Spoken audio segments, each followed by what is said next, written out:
Hi peeps, it's Lynne Forsythe from the Swirly Deuce Education Design Team, and I gotta tell you, this month's technique kit is beyond fun. I was a little taken aback because I wasn't exactly sure how this was all gonna work, but I'll tell you what, I had a blast. And it was one of those things where I just had to say, okay, I'm gonna try this, and if it messes up my die, I'll clean it up. But anyways, in your kit, you're going to get all of these fabulous colors that you get to mix and make your own custom colors. And a little hint, it tells you that when you're done to store them in a Ziploc bag with a damp paper towel in there so that they will stay moist and not dry up on you. And then there are all these fantabulous frames and hearts and these molds that make all this really cool stuff. In fact, here is a frame that I made and then painted it because one of the characteristics of this foam is that you can indeed paint it. But what I want to focus on today is the flowers that I made for my tag. We'll get into the background and how I made the rest of the tag on my technique tag spot that I will do, but for today we're going to focus on how I made these flowers. Now, I don't know if any of you remember about art class, but one of the key things to mixing these colors, which it does come with a wonderful chart, which sadly at this point in time, I have absolutely no idea where it is. Once again, I'll tell on myself. But anyways, you're always going to want to start with your lighter color and add your darker color to it. So here we have the white foam, and we're going to pinch off a bit of the red. And you don't need tons of this to change the color. And then you just put it in there and start mixing it up.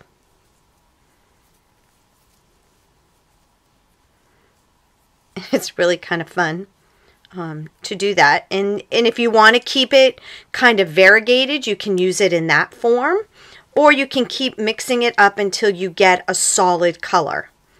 And something that I also did, because as you can tell with my flowers here, I started off making a darker color of the foam, and then I took pinches of that and added it to the white so that I kept staying with the same color palette, just lightening it a little bit. So we're mixing up the foam. And as I said, I was like, you know, these silicone molds are way cool, and how much fun is that? But as everybody knows, I'm pretty much a flower girl, and that's how I like to do it. And I'm like, how am I going to make flowers? And I'm like, well, you know, we can try this. So what I did was I pulled out some handy dandy wax paper. So if you've ever rolled out pie crust or sugar cookies or anything like that, I found that it's always easier to start with the ball. And then we're just going to put this over top. And I took my rolling pin and just kind of flattened it out. You don't want to go too thin, but you don't want to be too thick either. So that'll be kind of a gauge that you'll have to find along your way. So just to kind of start this out simply, so I've rolled it. It's kind of not too thick, but not too thin. Actually, I might roll it just a little bit more. Now we're going to go pretty simple on this flower. So basically all I'm going to do is I'm going to go in here and I'm going to cut kind of a circle.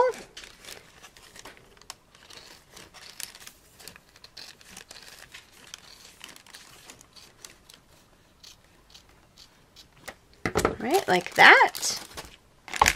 Then we'll peel off the layers of the wax paper. And I found that I liked to hit it a little bit with a little bit of heat to kind of take that tacky out of the clay. So now that I have my circle and it's a little more manageable and it's a little less likely to rip, I'm going to take my scissors and I'm just going to cut into this all the way around, creating petals, making sure that we don't get too close down at the bottom.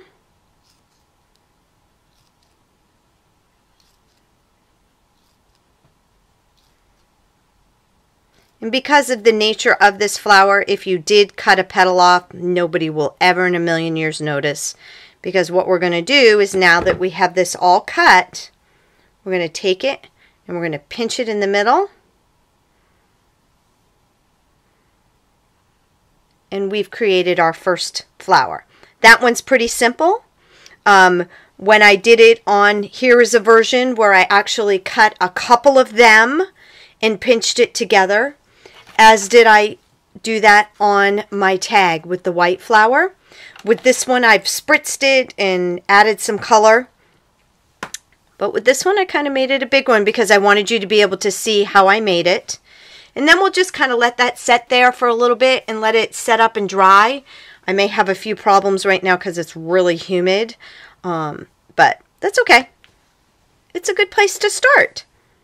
So I've rolled out my 3 colors that I made between my wax paper, and I'm going to use the mini tattered floral die to cut a couple flowers here. So I've placed my mini tattered floral die on my tray. I'm just going to cut out one of the colors. All right, here it is, and we're just going to place it over top of the die, and then we're going to just run it through the Big Shot.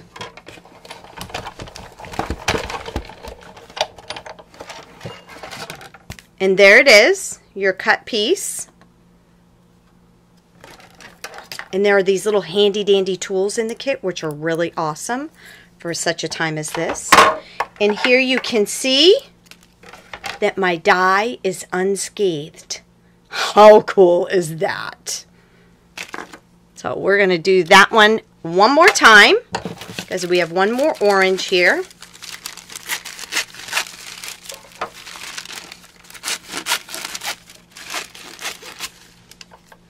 And we'll place that right on top of the die.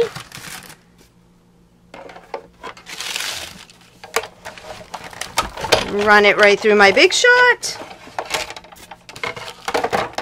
And once again, there's another one of your flowers. 2 and 3. Now we can put them together. So here we have all 3 of the flowers outside of their wax paper, and then once again we do want to hit them with the heat tool just to kind of take some of that tacky-ness off of them.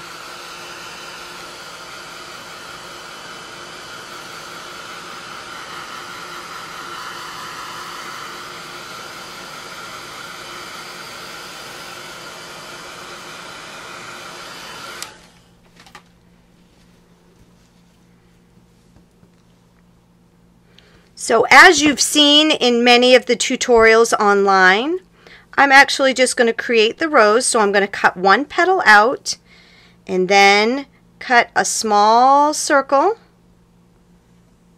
gently in your clay. Doesn't have to be perfect. The next one we cut 2 out.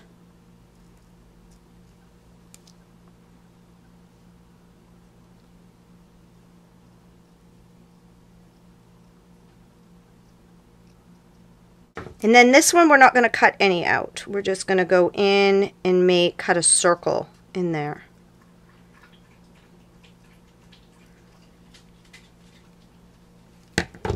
Okay, so then we're going to take this. Here we have it. It's just been cut open with the circle. And we're going to take that and we're going to staple these 2 together. And I just love my tiny attacher, so I'm going to use that and go in and staple that. Then I'm going to cut off the excess petal in the back. And there we have layer 1.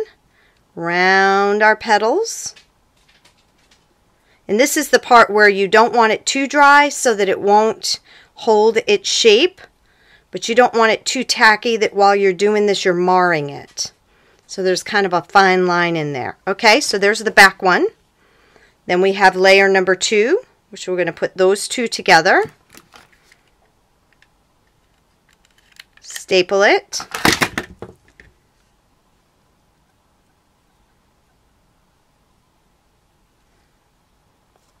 Cut off the extra petal. And once again, we're going to round those petals.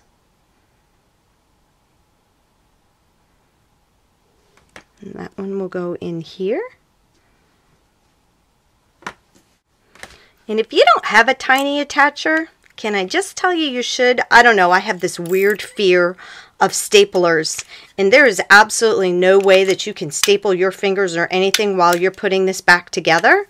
It's just a weird phobia of mine, and there we go. There we have the next one.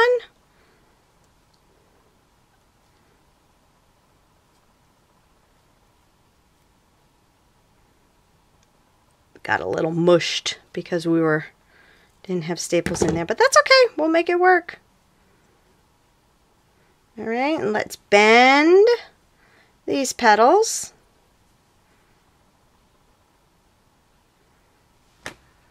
All right.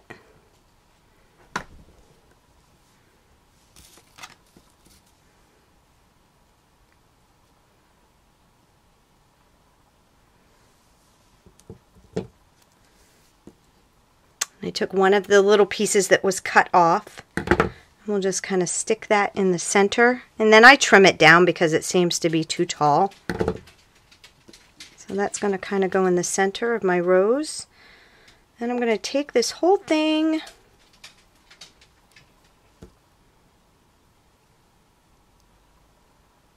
kind of pinch it all together.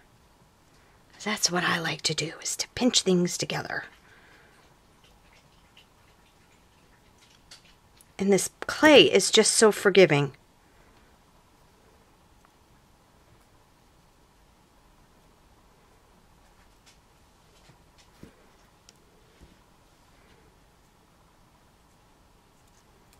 It's kind of the center of our rose.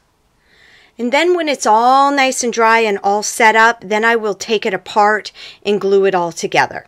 So there you go. There are other dies that I used. There were some Spellbinder dies that I used, but they're very, very delicate, hard to work with because they do tear apart, but if you can get it to work, they're absolutely gorgeous. So there you go, folks. A few different kinds and a few different ways in order to make these beautiful foam flowers. And there you have it.